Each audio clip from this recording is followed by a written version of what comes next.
What's that sound? It's for amusement only, the EM and Bingo Pinball Podcast. Welcome back to For Amusement Only. This is Nick Baldridge, and with me in person, Phil Bogema. How's it going, Phil? Good. How are you, Nick? Doing well. Good. I'm in your studio here. Yeah, you made a long trip. All the way from Denver to Virginia. Well, I appreciate you coming all this way. And beating on my machines a little bit. Yeah, it's been great. I walked in here and I'm like, wow, this is great in here. I mean, a lot of bingo machines on one wall, more on another one. Got a one ball, some flipper games here, and back glasses and play fields, and it's awesome. Well, thank you. Yep. So, out of the games that I have, what's been the one that you've preferred playing the most? Well, I mean, I came out here specifically to see what was going on with that multi. I had a business trip to D.C. area, and so I decided, well, as long as I was close enough, I'd drive over to Richmond and bother you guys for a few days. I got in Friday, and now it's Sunday, and I had a fantastic time, and that was the one that I even told you before I came here that I wanted to see it, because I can't imagine it, but it's amazing. It's amazing. Thank you. It's been a lot of work. Yeah. Well, and I told Nick, I sort of like to code. Of course, I'm really not a professional or anything, but I learned to code a long time, and I didn't understand how the whole thing was going to be implemented and what kind of code you were using, and I talked to you about that. So one of the things I wanted to see when I came out here is the actual code that you'd written, and that's I gotta dig into it and look at it and figure out what's going on there. But it's really neat. I agree. Really neat. Yeah, I really like it a lot, and I've been impressed that I haven't hit anything so far that has completely stopped me in my tracks. You know. Yeah. Sometimes there's a couple things that I have to dig into for a couple days and really think about, but most of the basic stuff seems to have ported very well from game to game, which I'm pleased with. Yeah. Otherwise, it wouldn't work.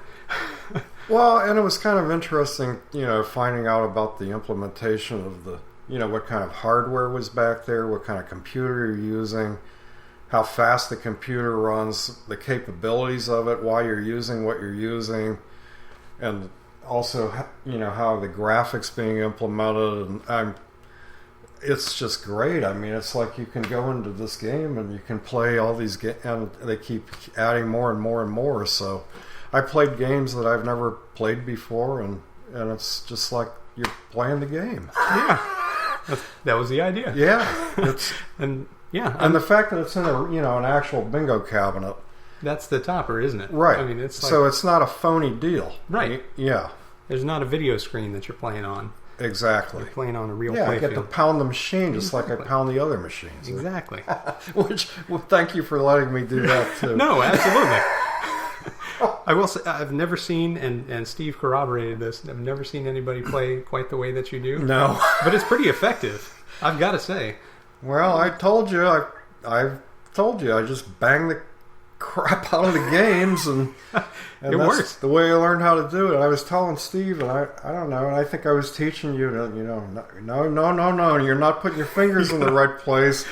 You got to pull that machine back towards you and then hit it, and don't leave your fingers off the top. It won't work. And luckily I was able to demonstrate some of that. Yeah.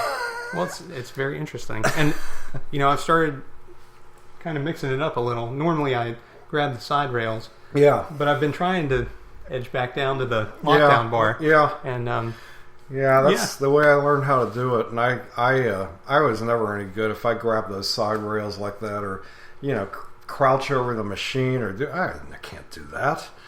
But that's how I learned, and sometimes it works, sometimes you have some of these. Let me tell you something, guys. Nick, if he would have been an operator, you would have had problems, because the tilts are set easy. Some of the machines are tight. But I guess it's just like real life. Yeah. Yeah. And then we went to Steve's last night, and Steve has his game set up, so You're wide open. I think anybody could beat those games. Got that game in a track mode there. It's okay. talking. There it is. But yeah, that was funny. We rolled Steve's Golden Gate last night. Yes. Yeah. After a little effort, but got there. Yeah. But his games are beautiful, aren't they? They are. Yeah. They're really nice, and there's just the 2 games down there, and I guess he's got flipper games, but we didn't go. I didn't care about that. Who needs them? Right? No. There's bingos to play. Yeah, and the Bikini and the Golden Gate, and I own a Bikini, and I owned a Silver Sail, so the Golden Gate's the same thing. So it was I had enjoyable playing both of them. You know, they both have their pluses and their minuses. Yeah. The Golden Gate, it has the gate feature, but you can't get the OK when you gate, and I told you that. I don't like that. The Bikini, if you get the thing all the way up to 12 and you play the Futurity, you can't get 600 everywhere, so I don't like that. So, nothing has everything. Right. Right? But you can implement everything on that. Yep. All I have to do is let you know what I want you to do, and you can do it for me. And then I'll grumble about it. Yeah. Just like I did with Steve. Yeah. You need to fix that for him, by the way. Yeah, that's true. I'm sure I'll be over there soon enough. But yeah, I've had a great time with you over here. I'm really glad you made the trip. Yeah, I am too. I hope I'll make it again, sometime soon. I do have business out here sometimes, and I'm coming out next summer to Washington, D.C. again, but this was for a trip with my family. So a little different. I don't think I'm going to be able to get here. I don't know why. Yeah, exactly. So, and I'm just really impressed here. This is the nicest guys I've met, so I can't tell you how happy I am. I come out here, I'm a little nervous about, it's a long trip and I got to drive a long way and you don't know who you're going to run into or what's going to, we've been talking for a long time, but anyway, it's great to meet you in person. Same here. Yep. So, I'm really pleased you made the trip because I don't know when the next time I'll be out that way is. But, no, you should try. Yeah. I got to see that parade.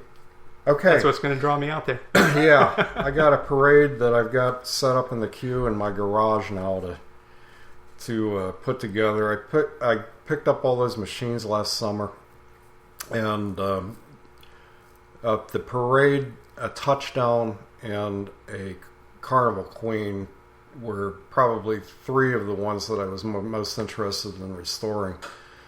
So I think Nick talked me into doing the parade next, so I'll work on that one. Because I've been looking for that game for a long time, and I just ran it. I've never seen another one. It's a cool machine. Yeah. I think those extra lines, depending on how it's implemented, and I haven't dug into it yet. I've never played one. I just brought it home. So that's cool. And I opened it up and I looked inside and everything looks great. It looks fine. So I'm sure it's going to be restorable. Excellent.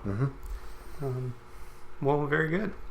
And what's your next most favorite regular machine that you got to play? Well, of the regular ones, I like the Bounty. I told you I like the Bounty. I had a Nightclub. I like Nightclub, but the Bounty's the game that I used to win money on when I was younger a lot. The Double Up, I owned a Double Up.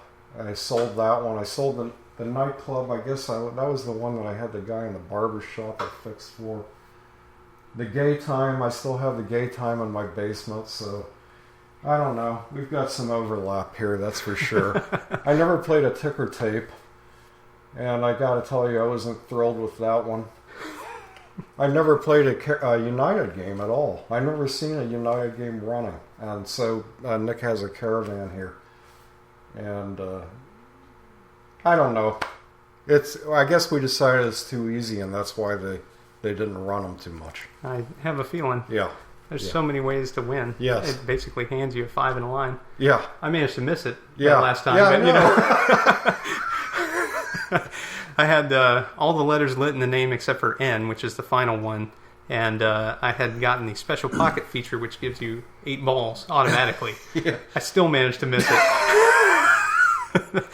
Oh well. Yeah, but you did get something. Yeah. So I got to hear the special way it counts the replays, which is a 1-2 thunk, 1-2 thunk, kind of interesting. It's very resonant. Yeah. Compared to the ballet. Mm-hmm. And what'd you think of Ava's Beautiful Turf game? Oh, that's a great game. I'd never played a one-ball game before, and so I got a little tutelage in that. And his daughter Ava was showing me kind of what she did and telling me how she worked on it, and I had a lot of fun playing it. But I don't see how anybody could ever win any money on those things. Which is the point, obviously, behind these games. It's not for fun. At least it wasn't back when they were running. Well, they say for amusement only. Yeah. Right on. Oh, yeah, that's right. I forgot. You might have to squint and bend down to see it, but yeah. But yeah. Well, so anything that you'd like to see me implement in the multi next? Well, I just would like to see you keep going with what you're doing. I mean, it looks like a chronological order that you're working on. And, there were a few issues we were talking about, trying to figure out how to make those graphics a little better with the speed of the processor. And I'm interested to see how you're going to do that. I told you that I'd help you send you some files that I have with some of the graphics to That'll be a big help. clean it up a little bit, because I've got some of that stuff on my computer, and I don't know. I just think you're doing the right thing. I mean, it's a lot of work. I can tell you. I mean, I can tell you guys listening that Nick has put an amazing amount of work into this thing. Just looking at the implementation of the hardware and all of the software that and the code he's written. I mean, it's wild. I'm glad I got to see it and play it. I'm glad as well. Yeah. Yeah. I've said it before, but I'm always interested in being a player's views on it, because I want to make sure that it plays like the real thing. Mm-hmm. And if it doesn't, then I need to tweak it. Right. And so, yeah, it's obviously a labor of love. Yes. And I'm really interested to see how some of these games play that I haven't played before. Uh-huh. So this is kind of my way to do that, since I'm out of space. Yeah, no more space in here. Yeah. You told me that if you get another one, you gotta let one go. Yeah. So I don't know what that would be. If you got another game, which game would it be, and which one would you let go? That's a perennial question. What it usually comes down to is, do I want it more than any of these? Yeah. Yeah, generally no. So, yeah, we'll see. But the multi right now is kind of sating that need for new games, because I build a new one in, and then then you can play it. Yeah, yeah, it's pretty fun. Finding bugs is always challenging, though. So I appreciate you guys finding bugs too. Yeah, well, that's just beta. What do they call it? Beta testing, exactly. Yeah. So the screen games are pretty new, and there's some commonality between them, and probably some bugs between them. So yeah, it's helpful to have hands on the game and figure out where the bugs are. Right. Like, where's my extra ball? Yeah, I got an extra ball. I took it from you. That's what I'm talking about. You get nothing.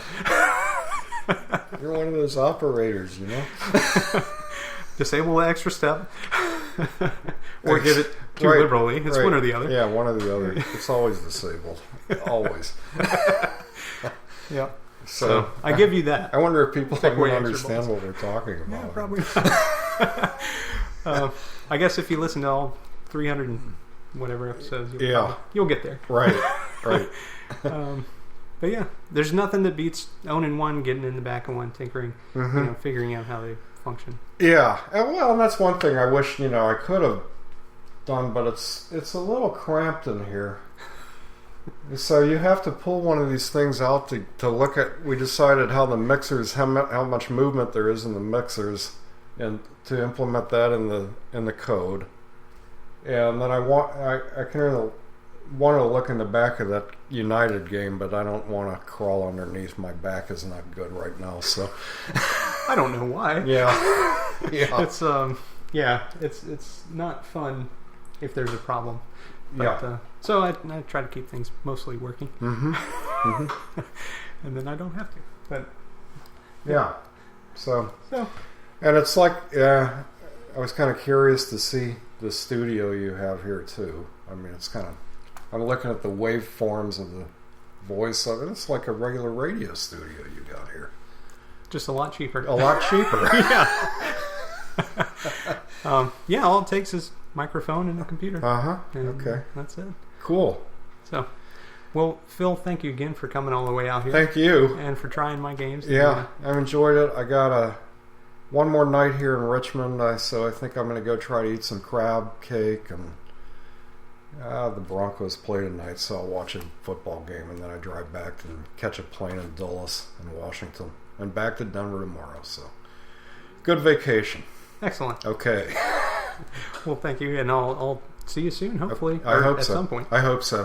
Thanks, Nick. Thanks, Phil. Okay. Thank you again to my special guest, Phil Bogema, who made the trip all the way from Colorado over to Richmond just to check out the game. And thank you very much for listening. My name again is Nick Baldridge. You can reach me at foramusementonlypodcast@gmail.com, or you can call me on the Bingos line. That's 724-BINGOS1, 724-246-4671. You can listen to us on iTunes, Stitcher, Pocket Casts, via RSS, on Facebook, on Twitter at Bingo Podcast. You can follow me on Instagram, also at Bingo Podcast, or you can listen to us on our website, which is foramusementonly.libsyn.com.